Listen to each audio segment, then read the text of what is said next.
Hello, one and all. It's Josh Vision, and I'm here to bring to you my Versailles Season 1, Episode 1 review, recap, discussion, all that jazz.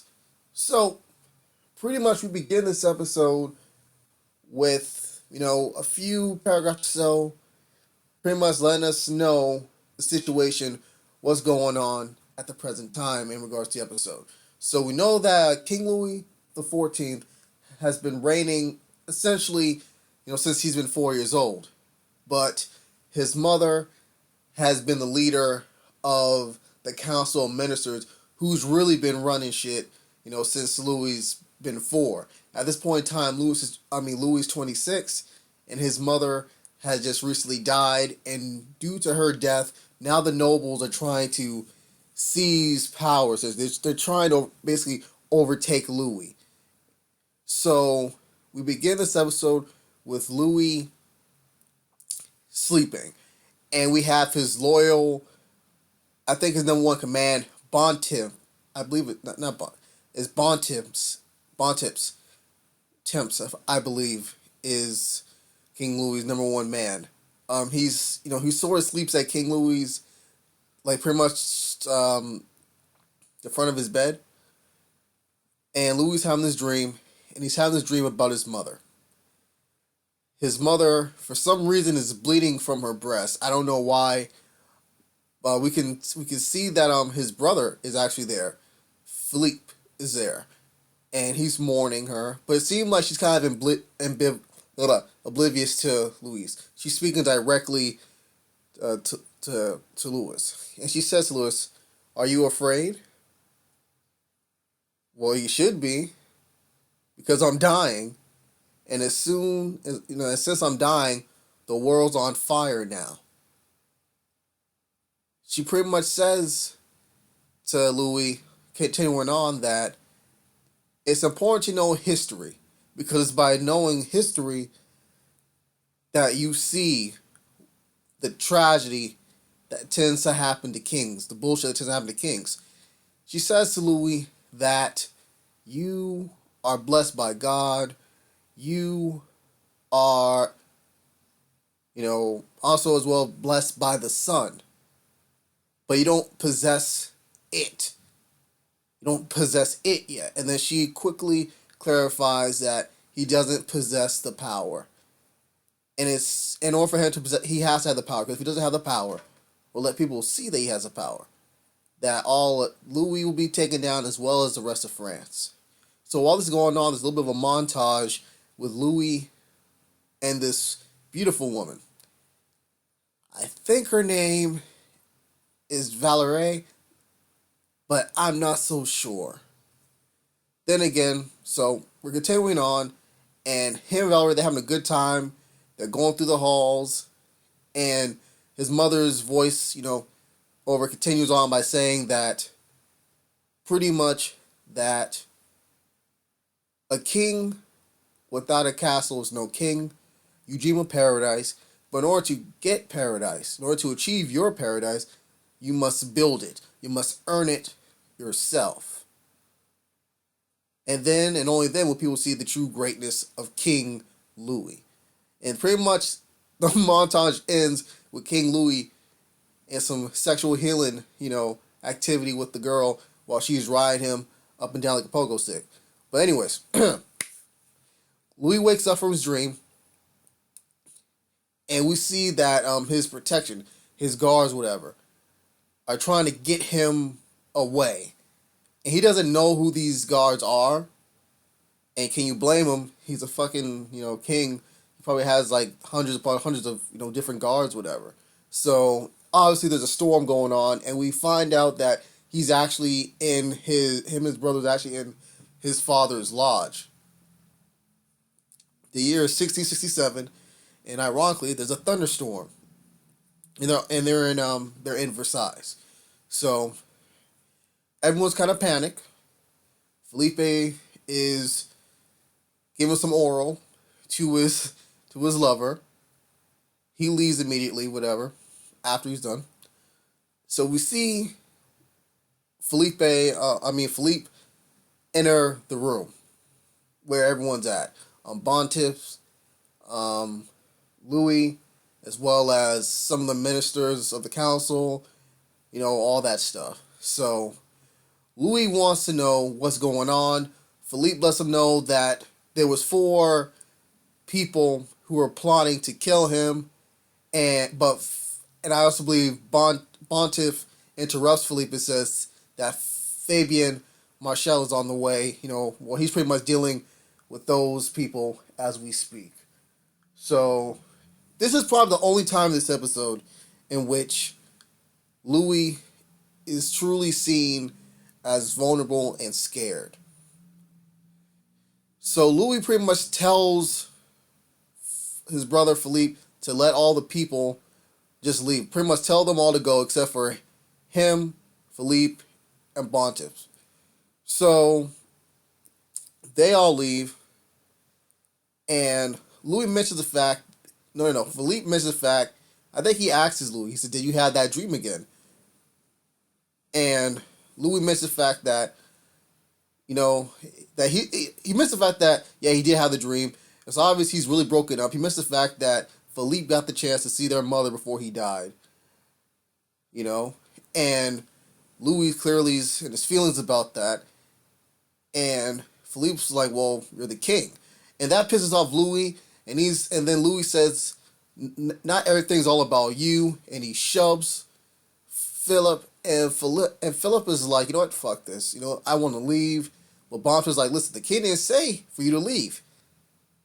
And then Philip's like, listen, my dear Bontiff, I know that look. And I know that look can hurt. So I'd rather not be here to get hurt.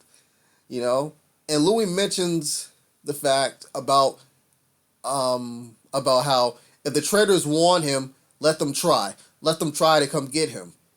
And then Philip has to control him a little bit. He's like, hey, listen, calm your brakes. All right, you are the king. All right? Just relax. So we have Louis calming down. That he mentions the fact that about deers of the area, how they're saying how their ancestors go the same path, the same tracks, whatever, going on and on about that, to the point that Philip and Bontiff sort of look at each other, wondering what is King Louis rambling about. So in the next scene, we see Fabian Marshall in fucking action. This dude is fucking vicious. So him and his little group, they managed to get the four, people that was trying to attempt to kill Louis. One of the people, Fabian, was like, fuck that. That dude stabbed him straight through the gut. And then he pie-faced the dude down. And then he said, my name is Fabian Marshall. And he made sure whether the dude was alive or not, his final seconds, and it was raining. So the dude's face, he literally has his foot on the dude's head, just rubbing it in the mud. It was like, this dude's already a beast. I already like this guy. So I believe the next scene, we see King Louis. He's on a horse and he's going deep into the forest. He's going for a ride. And we see the ministers, like the council ministers, they're trying to collect the tax revenue, and they need King Louis there. But he's not there, obviously. So they ask Bontiff, and Bontiff's like, I don't know where he is. And then they ask Fabian. Yeah, Fabian. And Fabian just has no idea. So I believe Bontiff goes to Philip. And Philip's like, he's the king, and you have no idea where he's at? And Bontiff tries to control Philip. He's like, listen, when the king's not there, you have to stay here. And Philip's like, listen, he's not lost. I can assure you of that. So we see Louis. He's looking out at Versailles. They're lodging. And three wolves approach him. And this seems kind of intense because he's staring the wolves down. Like he's trying to conquer something. Like it's like a preparation for what he has to do later. So he pulls out his knife, and the wolves are kind of like, okay, what the fuck? but they're still firm, you know what I mean, just like he is.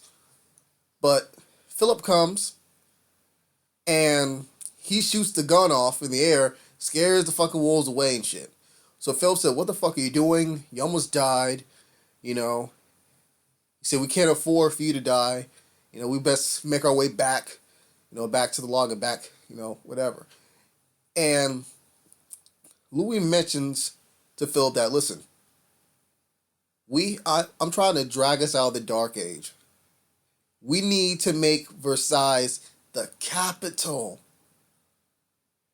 All right, that is the most important thing to do, brother. We must make Versailles the capital. But before we go any further, I must know: can I trust you, and do you have my back?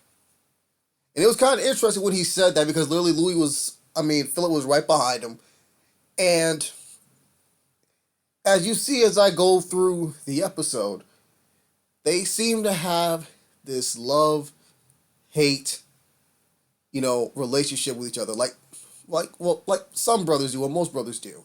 It's just very interesting because like every time these two are on screen, it just raises the level, the intensity up even further, and that's just their characters. Every character in this episode so far have nailed their parts, and they're just as interesting as the two brothers, Louis and Philip.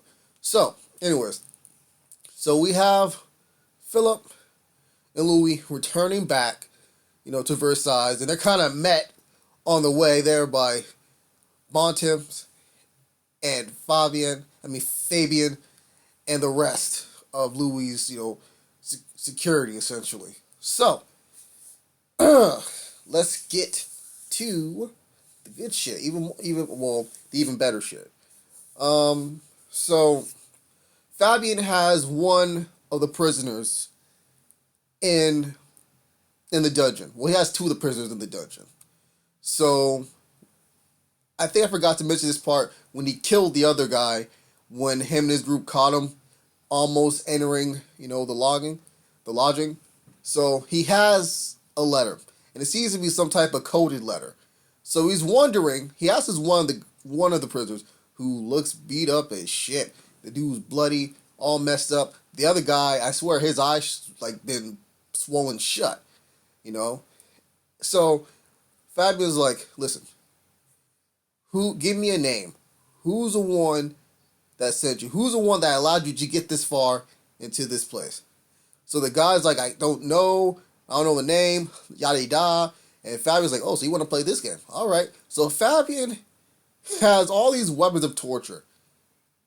He gets a fucking axe, and he starts wailing on the other guy, like hacking at his neck, his face, all that stuff, and the blood is like just all over his face what he's done. And the other guy is crying out of fear, and Fabian's like, now when I come back, give me that damn name. And that was that. I'm like, wow, what the? This dude did it like it was nothing. He was just like, well, just give me the name, bro, or this will be your fate. And that dude definitely was scared shitless. So, going further into the episode, we see Louis' wife. She's pregnant, obviously, and she asks Louis if they could go back to Paris. Louis is like, nah, we're not going back to Paris. And he introduces her to her doctor who's going to be overseeing her childbirth for her second child. I believe his name is Marchand, if I'm correct, which I think I am. So obviously it seemed to me when I first saw that, okay, she doesn't seem so confident giving birth to his child. So either one, it ain't Louis, all right? And two, it must maybe be Philip's. But it turned out the child that she's carrying was a child of a midget, an African midget. And I'm like, wow, damn, that was unexpected. Like a midget, like Wow. I'm sorry. I could when I first saw that, I was so shocked by it, I couldn't even laugh. I was like, damn, a midget. Damn, Louis. Really, Louis? Like, you suck that bad? Or you must be that bad of a husband to her that she had to go that low to get a midget? It's not even about his skin. It's not even about skin color. It's like, a midget? A midget, Louis? Wow. Then again, at first, when you see them, it seems like they have a genuine relationship. But you're like, damn, how mighty has she fallen? Anyways, the next scene, we see um, Philip and his gay lover, Xavier, I believe. And if I pronounce these names wrong in this review, I swear on all that is holy, I will get them right in the next episode review. So pretty much they're talking about the whole attempted killing plot of King Louis. And Xavier admits the fact that I believe he's packing his things. And Philip's like, why are you packing your things for? Xavier's like, well, obviously there was an attempt on your brother's life, so the next best thing for me is to go to Paris. You know? And he also misses the fact that I think this is the point in which Xavier is trying, in my opinion, he's trying to convince Philip either to take out Louis or to sort of have all his eggs in a basket. So just in case Louis is taken out or killed, you know, Philip can sort of take control and be the king. He mentions the fact about how Louis's son, you know, is rarely seen. You know, he's very sickly. And even during this age, especially during these times, it's very rare to see a person live past the age of 5, you know. So he mentioned that fact to Philip.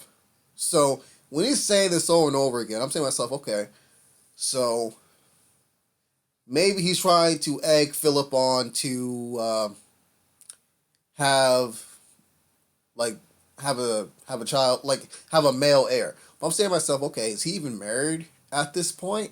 Is Philip even married? You know, and then ironically, the next fucking scene, we see Henrietta coming out of the pool, and we see her with King Louis, and they're having sex. And King Louis mentions the fact that, you know, how's my brother doing? I'm like, how's your brother doing? I'm like, what the, how's your brother? Turns out King Louis is smashing his own brother's wife. And I'm like, wow, wow, Louis. I know the times are different, but for God, come on. Even back then, there had to be some type of moral code. You don't do your brother's wife. Anyways, he has no problem doing it since he's a king, obviously. And he mentions the fact that if he hadn't gotten her married to his brother, he would probably never see her again. And they're going tit for tat, literally. And he says, what if I have you tell me everything my brother thinks and everything that he does? And they're going on and on. And then I swear before Louis reaches an orgasm, we go to the next scene. And the next scene, we have literally Louis, like, I believe Louis is in church. And he has yet another woman. And her name, like I mentioned before, is I believe is Valier. Something like that. And apparently she's pregnant. She's pregnant. It's like, God, wow. You know, she's pregnant. And she says to Louis, she's like, you know what? I don't feel comfortable here. Because they're like kind of above the altar, looking down at all the people and whatnot. And Louis was like, listen, it don't matter. I care for you. And I swear that your child will be like a subject of France. He won't be on that like illegitimate like BS, like bad things, etc. whatever. Which draws a smile to her face. So, after that, we see Henrietta talking to a certain woman character. We don't know her name yet, but she seems as though she's going to play an important role in the series moving forward as she talks about the queen, about her not showing up to mass and the whole pregnancy type stuff and whatnot. It seemed like she wants to be one of Louis' women, to me, from watching that. but I could be wrong. Then again, I wouldn't be surprised, especially at this point. So, anyways, Philip sort of calls his wife over, Henrietta, and we see Chevalier talking to a woman and her daughter. Find out the woman's daughter's name is Sophia, and she's trying, in a sense, you can just tell, trying to make Sophia one of Louis's many mistresses, whatever. But pretty much, Xavier, who is Philip's cousin, mentions, even though Xavier is such a good character, very sarcastic, very entertaining, he mentions the fact that you and I both know that she, that she is not getting Louis. She don't have it. She don't have the it, you know? And the girl's mother mentions the fact that, oh, thank you for mentioning that. Like, pretty much saying, like, you know what? I know that's probably true, but you have to be such a dick, to mention that, you know? After that scene, we had Fabian pretty much telling Louis, giving Louis one of, I believe, 948 journals from his court that Fabian and his group, his group of protectors when it comes to the king, was able to conjure up, And in this book, pretty much it has all in these journals. It's all the journals of all the of the nobles in court. Their height, their weight, all that good stuff. The innermost thoughts. And Fabian mentions to Louis that pretty much Louis is the sun, and everything, especially in the court, goes around him, rotates around him, as well as things outside of his court. He mentions 4 very dangerous empires that are also watching Louis. The Dutch, the Holy Roman Empire, England, Spain. Even though they smile in Louis' face, Fabian mentions, they, they want to see you destroyed. He also mentions in Louis' own court that you have nobles who think they should be the ones in charge. Then again, they don't pay any tax. And you also have people in your court who will literally sell you out without any concern about the ramifications for you, just to get a place in the court and get some moolah with it. So pretty much, a strong France is something, they all fear. And Bontiff is like, you know what? It seemed like he's a little bit, on alert about Fabian. Like, he doesn't really know what Fabian's true intentions are. And he says Fabian that he has enough manpower, enough manpower ready to sort of protect the king. And Louis is like, nah, give us some more men. I command you. So, I believe the next scene, we have Louis having a meeting. And it's pretty much he's having a meeting with the council of his ministers, and they're going over the tax revenue. And the tax revenue that's been gathered is kind of short. And Louis is like, okay, where's the archives? Where's the archives so we can try to make this as best as we can. And I believe one of the council ministers named Duvois, he's the one which I should have mentioned earlier in this review, he's one of the most vocal council members, which Bonton mentions that every time he speaks, it's always seems like he's in opposition of Louis. But Louis doesn't mind that. He'd rather have an honest, council member than pretty much a kiss ass. So anyways, Duvois pretty much wants to go back to Paris. He hates Versailles. He wants to go back to Paris. And he kind of smirched when Louis asked him for the archives, because he said, hey, it's in Paris, so let's go. Louis was like, screw that. Nah, We'll bring that crap over here. And Fabian, I think he also calls on Fabian to sort of deal with the tax collector, because he feels as though the tax collector was kind of, let's say, busy. That he was a little bit too busy, with other affairs instead of doing his job. Even though the nobles are kind of partly to blame for that as well. So Fabian knows where to find the dude. Fabian goes to the whorehouse. He goes to the whorehouse and he makes it clear to the tax collector what happens when you don't do your job efficiently the right way for King Louis. The dude stabs the tax collector's hand like straight through the wall. And then when he leaves, he gives like part of the tax collector's hand to the owner of the brothel. He's like, here's compensation from King Louis.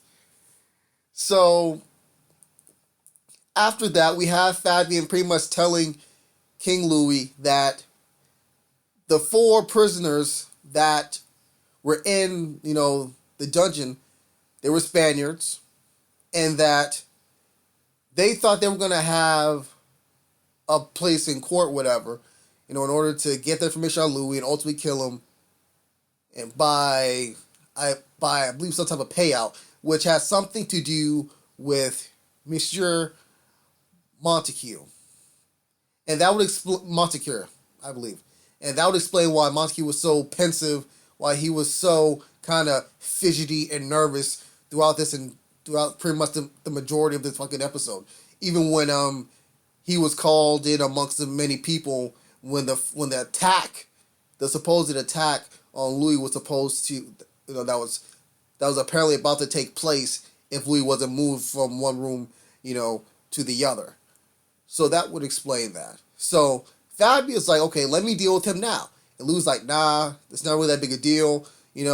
As of right now, let's not do nothing to him. Okay, he's probably gonna run away, most likely, once news reaches him of the person being unveiled or pretty much being close to being unveiled. So after that, we have Louis speaking with his architects, and he pretty much has everything all laid out, whatever. And even his architects are kind of like, this is, you think this is possible? And Louis is like, well, yeah, I think it is possible. Your job is architects, so do it. And after this conversation, he has a conversation with the gardener. And the gardener feels like he's going to be a really interesting character. So he says to the gardener, how long have you been working for me? The gardener says, 6 months. He said, what other thing do you used to do besides, for the past 6 months? He said, I was a war soldier, sir. And then Louis notices the guy lost his left arm, I believe. And he says, so, what happened to your arm? And the guy says, I left it on the battle of such and such.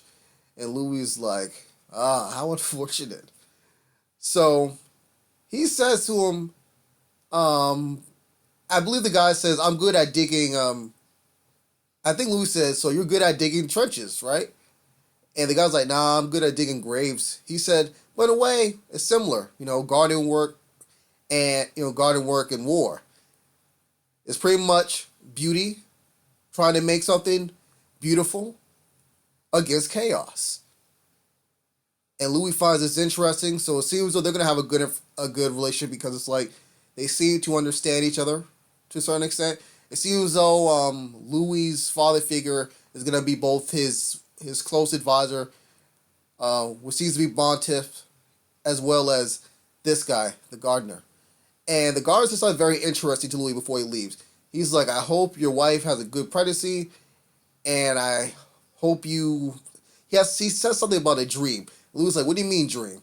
And the guy says something very interesting. The gardener's like, every man before he becomes a father tends to have a dream about his life before that point. So that was very interesting. And before we get to that revelation at the end with his queen giving birth, the doctor, Marshawn, we see that his daughter is also a doctor as well. But also at those times, women weren't allowed to really do that many things, whatever.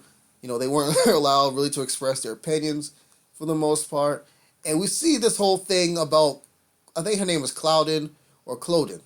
She misses the fact that she feels as though lots of the scientifics at that time, with most of these most of the scientific truths that people at that time think are true, she doesn't necessarily believe. She feels as though it's more common sense reasons for why some people die a certain way, whatever, and vice versa. She mentions about bloodletting, how she thought that was totally ridiculous, you know. And Marshawn is like, listen, I know how smart you are. You could be right, but you know you're a woman, and you know what they call women with minds who actually think for themselves. And she says, "Oh yeah, you're right, a witch." And when she said witch, I was thinking like, "Oh, you mean a bitch?" And then I was like, same thing, in those times. So I believe she joins her father over to give birth to the queen's child, and then what do you know? Louis all front and center. Bam! The child's born. It's a black child, and Louis' face is priceless. It's priceless. So I believe that's all that has happened in this episode. For Versailles Season 1, Episode 1. My review, I liked this episode. Wait. Hold it. I just remembered. There was one more part in this episode that we should discuss, and that is a scene, three more parts, actually. It was King Louis. It was Louis and his brother. So, in regards to Louis and his brother, we have Louis' brother Philip and his gay lover. They're showing up to some event, and Louis' brother is dressed as a woman. She's in woman clothing and whatnot. So one of the court members pretty much insults Philip, calling him a disgrace to his brother.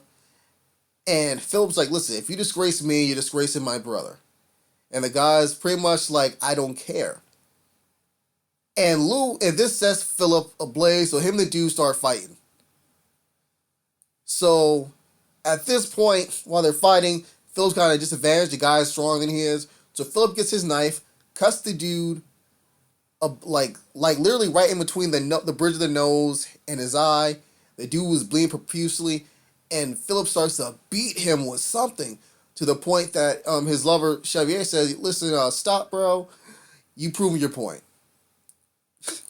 So the next scene we see, pretty much Philip seeing his brother in a certain part of the lodging. I don't know where specifically.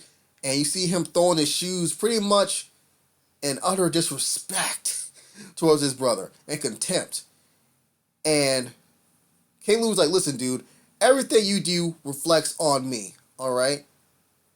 And then Philip's like, listen, I don't have time for your crap, all right? I don't have time for you to judge me, everything I do. He missed the fact in a really good, it was just like a really good comeback. I forgot what Louis said, but what Philip said was an ultimate comeback to it. Philip says, like when you're fucking my wife. And then I'm like, wow, damn. I was like, oh shit.